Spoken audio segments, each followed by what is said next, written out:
Did you know that a solar storm once triggered naval weapons to blow themselves up in the middle of an active war zone? What happened in August 1972 sounds unbelievable, but the verified records reveal an astonishing chain of events. On August 4, 1972, an ultra-fast solar eruption crossed the roughly 150 million kilometer gap from the Sun to Earth in just 14.6 hours, the fastest transit ever recorded. A solar cloud normally takes 2 to 3 days to reach us, leading researchers to class this event as a Carrington-level blast. But as this record-setting shockwave struck Earth, the disruption was only just beginning. Auroras were reported as far south as Spain, along with a rare bright red aurora in the southern hemisphere. Across North America, a power interconnection saw a roughly 64% voltage collapse.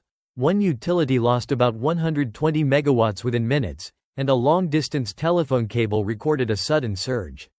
And yet, the danger wasn't just on the ground. The solar particle storm fell squarely in the gap between the safe return of Apollo 16 in April and the launch of Apollo 17 in December.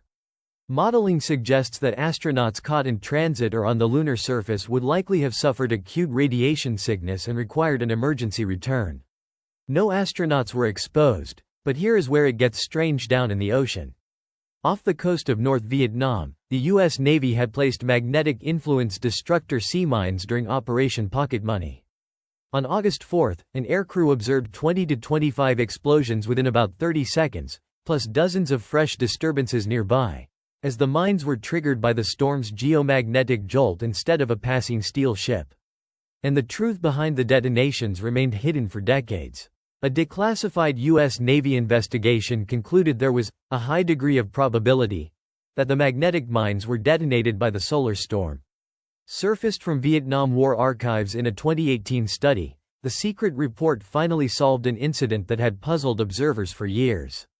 But what does this mean for us today? Space weather is not an abstraction. In 1972, it crossed the solar system in record time, detonated weapons in the ocean, and came within months of exposing astronauts in deep space. Only timing kept it from becoming a human tragedy. A storm of this scale today would pose severe threats to power grids and satellites worldwide, which is why monitoring the sun is so vital. Subscribe for weekly space weather science. And the only way to find your triggers is to track them. Do it free in the Barometric pressure and headache app, link in the description.